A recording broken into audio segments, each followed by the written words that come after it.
Well, now joining us from New York is Deborah Burlingame. She's the sister of Charles Burlingame, the pilot of hijacked American Airlines Flight 77, who died when his plane was crashed into the Pentagon.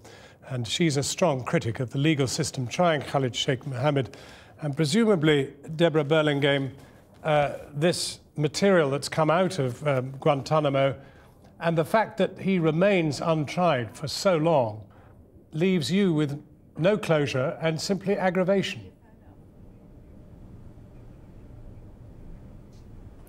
Well, I'd like to correct you. I'm not a critic of the military commissions as a jurisdiction. I think that's where he belongs. I am a critic of the delays which have been mounted by an army of lawyers, defense lawyers, who have put forth literally hundreds of motions, some of them serious and necessary, others which are utterly frivolous, aimed at balling up the works and creating chaos in that courtroom. And a judge who is weak. Frankly, he's allowing far more than a federal judge would allow in terms of these kinds of antics by the defense attorneys.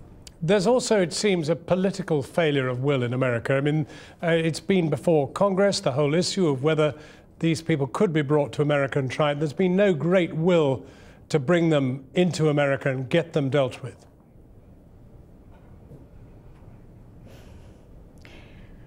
The American people overwhelmingly do not want the 9/11 conspirators tried in the United States. Here you have what you're calling a 36-page manifesto that was smuggled out of the most secure prison on U.S. soil, that is Guantanamo Bay, which now is the feature of this report. Imagine, if you will, Mr. Snow, if he were in a federal court in New York City and he were holding forth under far less stringent circumstances than Guantanamo, lecturing the American people about moral decay. And this from someone who murdered savagely 3,000 people, including 8 children.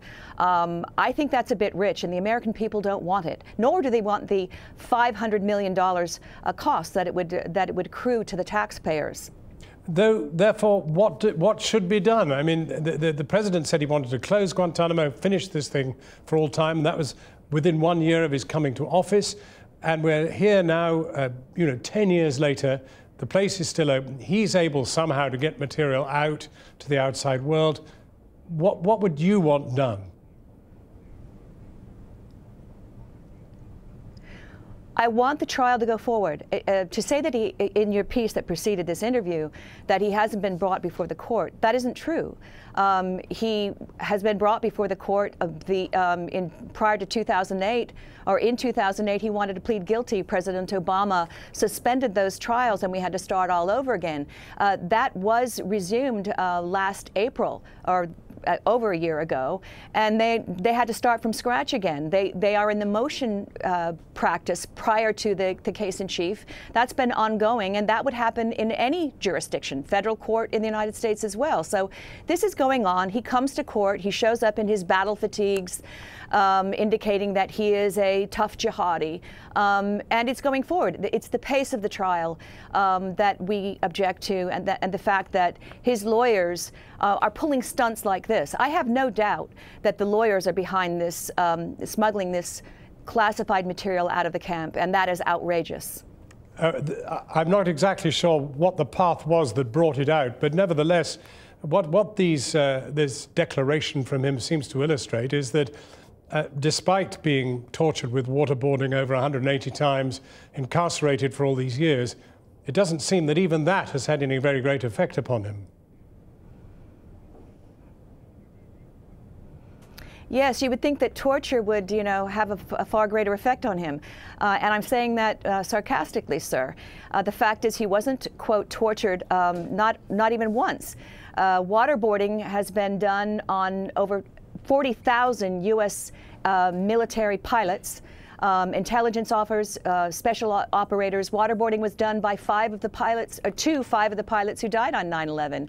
It doesn't feel good, but it has no lasting effects, and it is very effective. He wasn't waterboarded 180 times. 180 times are the amount of pores. He was probably waterboarded maybe a dozen times, and he eventually broke. It was very effective, and it continues to be effective as a tool teaching our own troops how to endure captivity should that happen to them. Deborah Burlingame, thank you very much indeed for joining us. And I'm sorry for the delay on the line to you, but you've been very clear. Thank you very much indeed.